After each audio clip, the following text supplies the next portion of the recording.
Olá, queridos alunos, vamos iniciar os nossos estudos, hoje com o tema o exercício irregular da mediunidade, tomo único, módulo 5, roteiro 5. O exercício irregular da mediunidade, como será isso? Se a mediunidade é uma disposição orgânica de todos nós, quer dizer que mal empregada, elas podem ser irregular, esse emprego dela? Vamos ver? A mediunidade pode ser empregada tanto para o bem quanto para o mal. Falamos que é uma disposição orgânica, então Exato. A questão está no seu uso. No seu uso. Seu objetivo é colocar-nos em contato com outras dimensões, além dos 5 sentidos, proporcionando ensinamentos para o adiantamento pessoal e de outros. Então, essa é a finalidade da mediunidade. Quando usada para recompensa material ou uso fútil, desvia-se do seu fim, podendo assim criar novas dificuldades na sua jornada. Então, o indivíduo, o ser, o médium, quando ele emprega essa mediunidade para obter vantagens econômicas, vantagens qualquer que seja, né? Material, pessoal, ou até mesmo para agradar o seu ego, ele se desvirtua dessa mediunidade. Logo, essa mediunidade passa a ser irregular o exercício dela e que trarão consequências nefastas a esse médium. E aí nós vamos entender agora os perigos e inconvenientes dessa mediunidade, da mediunidade mal empregada. Então é necessário grande prudência para se entrar em relação com o mundo invisível. O bem e o mal, a verdade, o erro, neles se misturam. E para distingui-los, cumpre passar todas as revelações, todos os ensinos pelo crivo de um julgamento severo. E é o que Kardec constantemente tem nos advertido. Toda manifestação, seja de que nível for, é necessário colocar na mesa da razão. Para quê? Para que possamos efetivamente entendermos se aquilo é uma comunicação do bem ou do mal, ou uma invenção do médium. Por isso a necessidade de passarmos pelo crivo da razão. Nunca esquecendo também que o número de espíritos do nosso nível e de nível inferior que está a habitar em nosso mundo é tanto maior quanto o número de pessoas encarnadas. Então nós temos que ter esse cuidado, né? Nem sempre as comunicações, como muitos às vezes podem pensar, vêm de espíritos superiores. Alguns até estão a mistificar, estão a burlar nomes de expressão para obter mais à frente vantagens, muitas das vezes, no aprisionamento desse médium. Então existe, porém, situações que o exercício não se caracteriza por um perigo propriamente dito, mas por abuso ou inconveniente. Então não está no uso, está no abuso. Por exemplo, o exercício muito prolongado de qualquer faculdade acarreta fadiga. A mediunidade está no mesmo caso, principalmente a que se aplica aos efeitos físicos. Ela necessariamente ocasiona um dispêndio de fluido que traz a fadiga, mas que se repara pelo repouso. Então, um bom repouso vai trazer o reequilíbrio dessas energias. Então, o médium acreditar que eu não vou exercer a mediunidade porque isso pode trazer prejuízo ao meu corpo físico.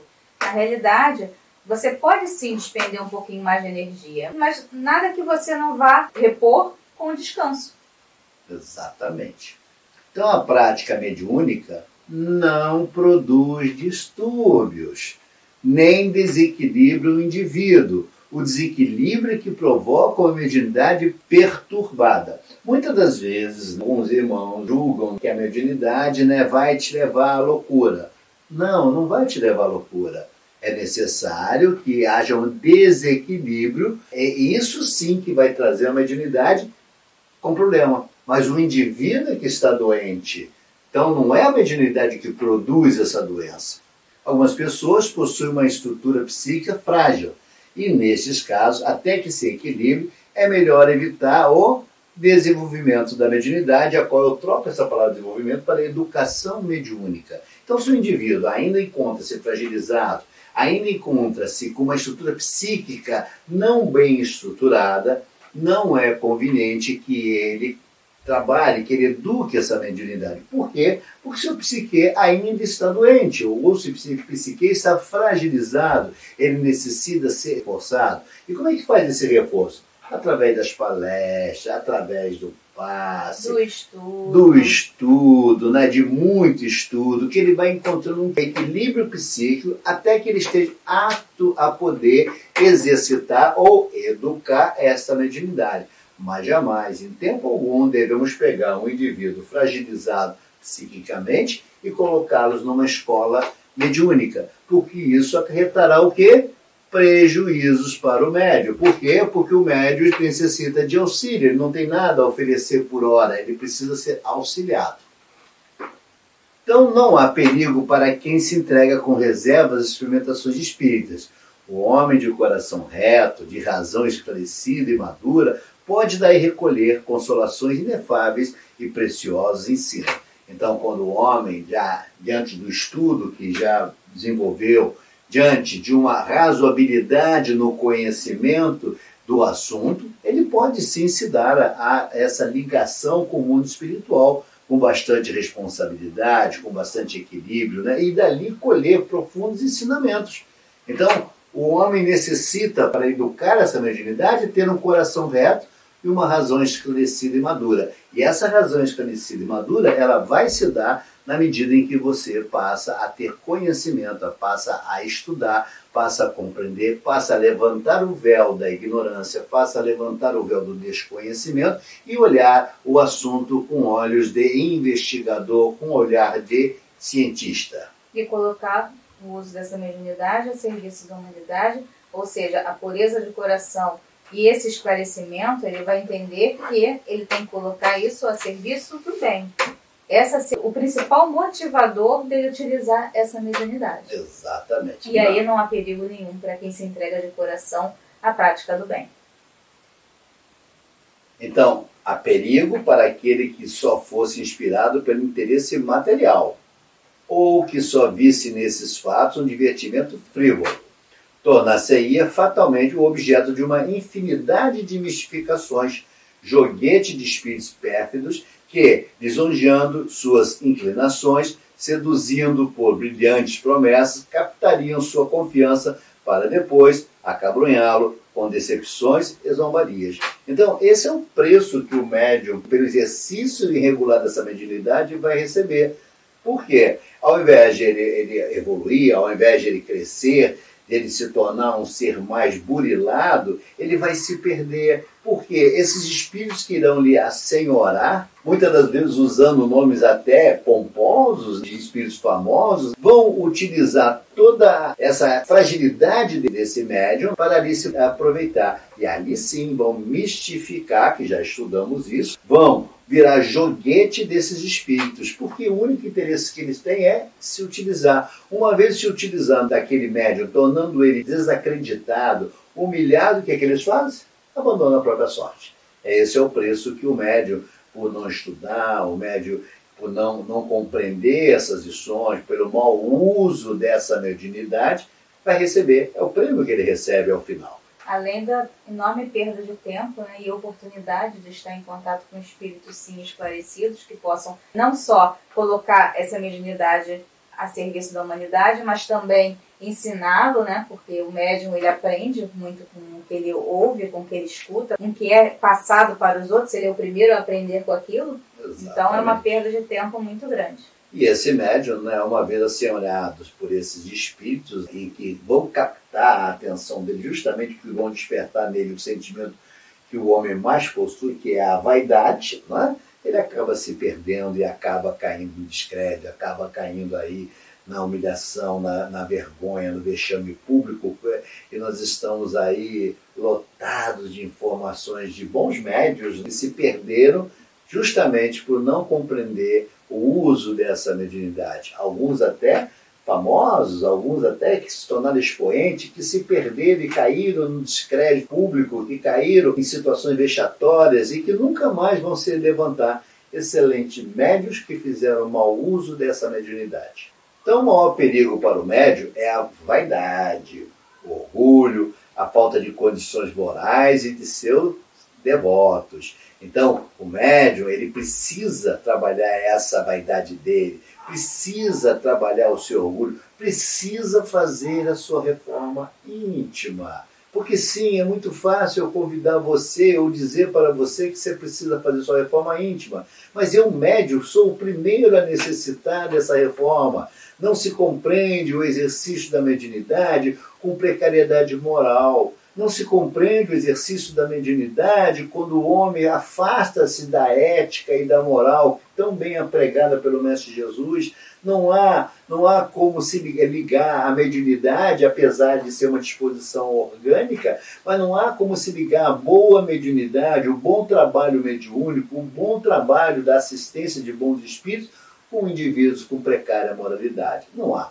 Então o médium, ele é o primeiro a ouvir a mensagem, e a mensagem soa bem alto no seu ser, grita bem alto no seu ser, que ele deve trabalhar a sua reforma íntima. Mas quando? No exercício da mediunidade? Não, constantemente, diuturnamente. Esse é o convite da mediunidade, a sua elaboração, a sua lapidação, para que você se torne um bom instrumento. Deve fugir de favores e das tentativas de serem pagos pelos seus trabalhos mediúnicos. Sim. É muito comum a pessoa que é agraciada com uma cura ou com uma melhora de alguma situação que esteja passando, ela fica agradecida, né? Então ela vai em agradecimento ao médium. Só que os médiuns não podem esquecer que eles são apenas intermediários do mundo espiritual. Então, quem realizou aquela obra não foi o médium, foi a espiritualidade através daquele médium. Ele é só um intermediário. Então, se ele vai receber, que às vezes ocorre, isso é inevitável, pessoas que recebem a graça, ele se sente tão grato pelaquela graça que ele quer retribuir. Então, façamos o seguinte, então pegue essa gratidão e vamos transformá-la em caridade. Então, você vai orientar aquele que tem a intenção de doar, de servir, que pegue esse valor, ou essa gratificação, ou esse donativo, e doe na sua totalidade àqueles que necessitam. E aí sim o médico estará fazendo um bom trabalho dele. Ele não está sendo pago porque ele nada fez, ele tão somente foi intermediário, como ela nos falou. Intermediário. Intermediário não pode ser agraciado com qualquer coisa. Ele é um instrumento. Ele é utilizado para servir.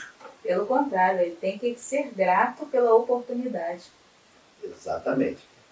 Por outro lado, as evocações feitas levianamente ou por divertimento abrem a porta aos espíritos zombeteiros ou malfazejos. Isso não há dúvidas. Então, se eu vou utilizar evocações para saber do meu amanhã, para saber da minha situação de trabalho, para saber de alguém que está me perseguindo. Ou seja, movido por curiosidades. Curiosidades. Levianas, né? Ou até por interesses pessoais, é claro que não vai ser a assistência de um bom espírito que irá te socorrer. Com certeza você receberá assistência de espíritos zombeteiros ou malfazejos, porque ali ele vai se aproveitar do quê? Da sua incúria, da sua infantilidade, da sua leviandade, porque sim, a leviandade é sua. Porque querer alterar o curso de uma determinada história com auxílio do mundo espiritual, quem é o leviano ali?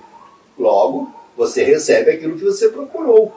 Então, o mundo espiritual, já nos é dito e frequentemente, ele está ali para nos auxiliar no nosso crescimento, no nosso progresso moral. Ele não está ali para fazer revelações ou impedir que determinadas situações deixem de ocorrer se essas situações fazem parte do nosso crescimento, do nosso desenvolvimento. Se fosse verdade, então, e isso fosse possível, o mestre seria impedido de ter sido crucificado, sim, revelariam tudo para ele. E, no entanto, não. Ele mesmo sabendo que seria sacrificado, ele aceita a incumbência porque sabe que aquilo tinha um propósito, como teve o propósito. Então, observe, a mediunidade, ela precisa ter responsabilidade do médium de compreender que o mundo espiritual, ele está em volta de todos nós. E a evocação, ela vai ser atendida, sabe Deus por quem, mas será atendida. Então, o cuidado nessas evocações é minha enquanto médium. O que vou falar, o que eu vou pedir, o que eu vou perguntar, sou eu que tenho que ter responsabilidade. Eu não posso pedir a um espírito aquilo que ele não pode me dar. E uma das coisas que nenhum espírito pode me dar, seja ele de qualquer classe, é alterar o curso dessa história. Ele não pode, porque isso faz parte do meu aprendizado, do planejamento reencarnatório. O fato de exigir-se cuidado para a prática mediúnica não deve permitir o exagero de imaginar-se que tal prática levaria ou provocaria loucura, aquilo que nós falamos. A mediunidade não traz loucura, a mediunidade não acarreta a doença psíquica no ser, muito ao contrário. A mediunidade não produzirá loucura, quando essa já não exista em germe. Então é preciso que ela esteja já instalada no ser.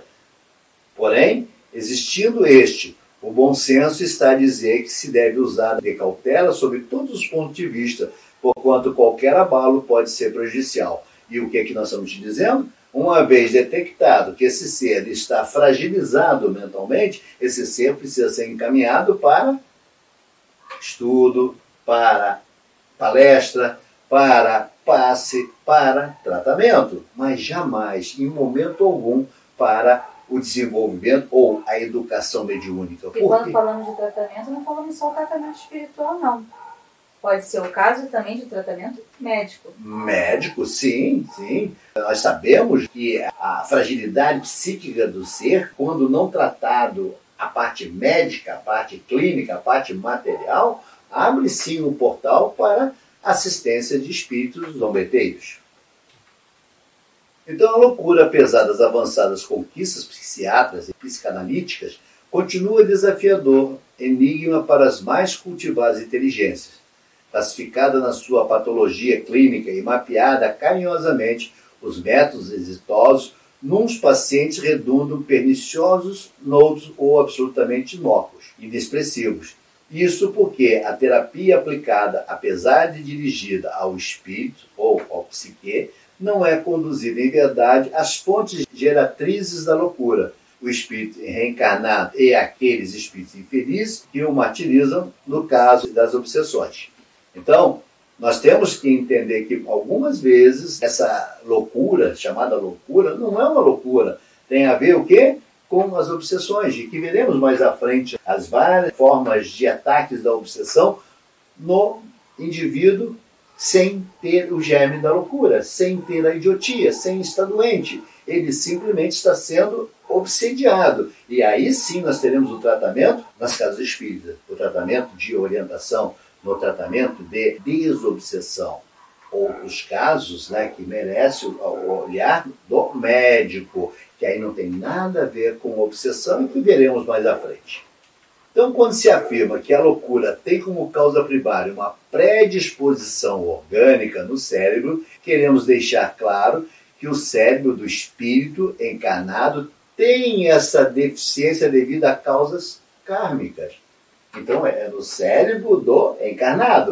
Cérebro, órgão físico. A loucura em si tem origem nos atos perpetrados pelo espírito no seu passado.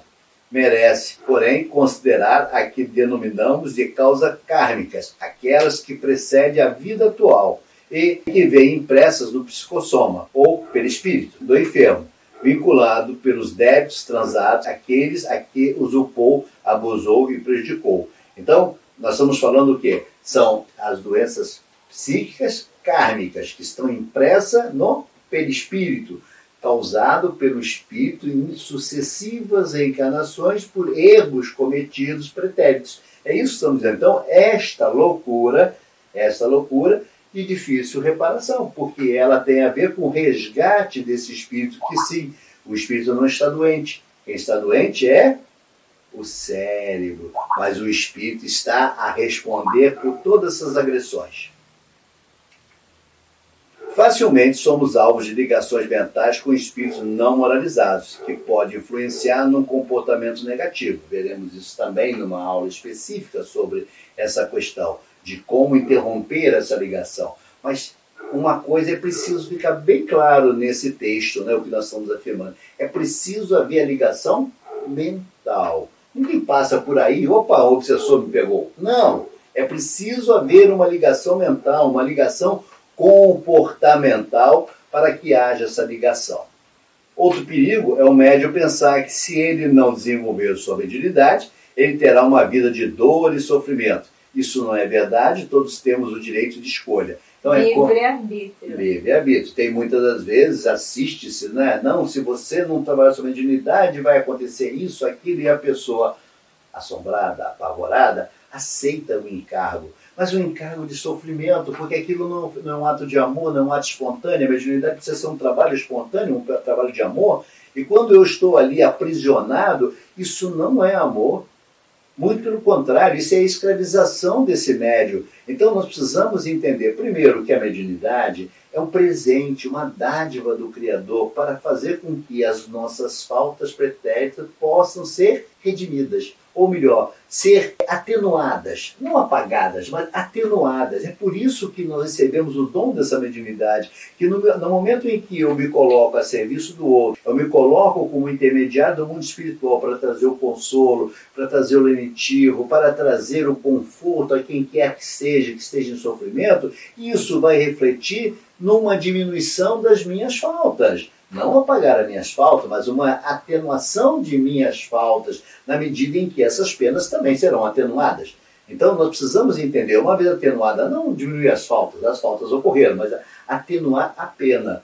Então quando eu recebo o trabalho, o sagrado trabalho de poder exercitar essa mediunidade, é um presente do Criador, e ela não pode estar atrelada ao medo. Ela não pode estar atrelada à ameaça, ela não pode estar atrelada a um condicionamento. Ela tem que ser realizada por amor, por boa vontade, por liberalidade. Liberalidade. Eu preciso entender que quando eu estou trabalhando essa mediunidade, quando eu me coloco a serviço do mundo espiritual para servir, eu sou o maior beneficiário, eu sou o maior presenteado, porque esse presente é dado a mim. É claro que aqueles que irão receber, através do concurso dos espíritos, os efeitos, os benefícios dessa mediunidade, também serão beneficiados, não tem a menor dúvida. Mas o primeiro a ser beneficiado, quem é?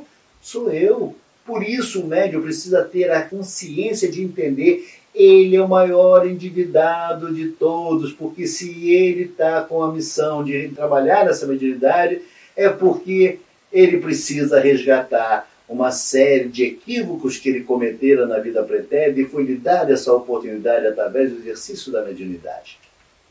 Então, ser médium é investir-se a criatura de sagrada responsabilidade perante Deus e a própria consciência, uma vez que é ser intérprete do pensamento das esferas espirituais, medianeiro entre o céu e a terra. Emmanuel que nos vai dizer isso, a importância dessa mediunidade, a importância de nos doar, a importância de servir, porque, na verdade, nós estamos sendo o quê? Medianeiros entre o céu e a terra. Através dessa mediunidade é que nós consolamos, é que nós trazemos notícias para aqueles aflitos, para aqueles que estão em sofrimento. Esse é o trabalho do médium. É enxugar lágrimas, é abraçar, é trazer carinho, conforto, consolo para aquele que necessita. Isso é o trabalho da mediunidade. É ser o enfermeiro do mundo espiritual, como André Luiz nos relata. Esta é a função do médium, de ser enfermeiro, de ser aquele que vai consolar, que vai agasalhar. E como qualquer outra ocupação que nós tomamos enquanto encarnados, ela tem que ter responsabilidade. Exato. Não é é só mediunidade, eu vou tratá-la com um descaso, como algo sem importância.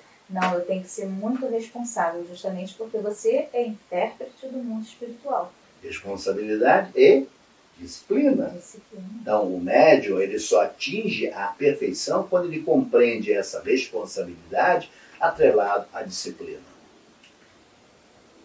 Então, a conclusão. Não há razão, pois, para julgar que a mediunidade provoque a loucura. Ao contrário, o espiritismo bem compreendido é um preservativo contra a loucura. Então eu preciso compreender. E como é que se compreende a doutrina espírita? Primeiro conhecendo.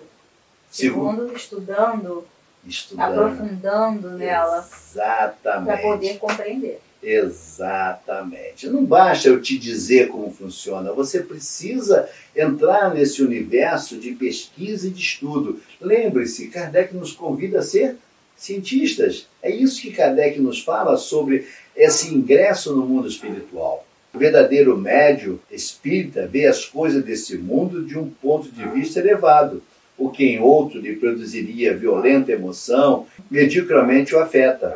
Suas convicções lhe dão, assim, uma resignação que o preserva do desespero e, por consequente, de uma causa permanente de loucura e suicídio. Então, a doutrina espírita ela vai te trazer esse consolo, esse conforto, de você bem compreendê-la. Alguns até falam, mas o espírito se torna insensível. Não, ele não se torna insensível. Ele compreende o fenômeno, ele entende as razões daquele sofrimento. Racional, ele entende as razões do sofrimento, ele entende as razões da dor, ele entende a morte, não que ele seja insensível, não, ele é humano como todos nós somos humanos. E nem tampouco está imune a esse sofrimento. Não. Porque as coisas acontecem e claro que nós somos humanos e nos abalamos também. Exatamente. Sentimos dor, sofremos durante algum tempo, o que a gente não pode é com base no que a gente aprende, é perpetuar esse sofrimento. A gente tem que colocar tudo na mesa da razão e entender que é um processo e que a vida continua. Isso aqui é temporário, como diz Chico Xavier, né? Isso também vai passar. Isso também vai passar. A doutrina espírita ela precisa ser bem compreendida. E bem compreendida significa entendê-la. Entendê-la através de estudo. Não tem nada de extraordinário, não tem nada de fantasmagórico. Muito ao contrário, é muito simples. Ela vai nos falar de amor.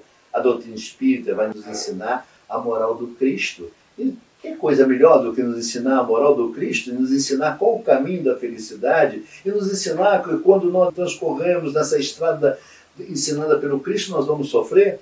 Não quer escola melhor do que essa? Então, ela efetivamente ela vai te trazer, através de uma responsabilização, a compreensão dos seus atos e a necessidade de sua transformação. E é isso que a doutrina espírita te oferece, é isso que o exercício da mediunidade vai te ofertar quando bem praticado.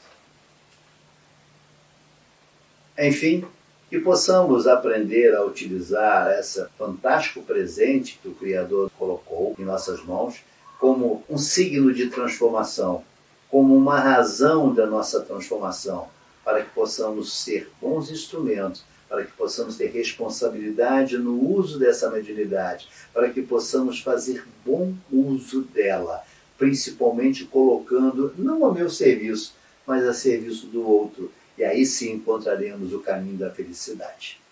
Esperamos que vocês tenham gostado. Nos veremos na próxima aula.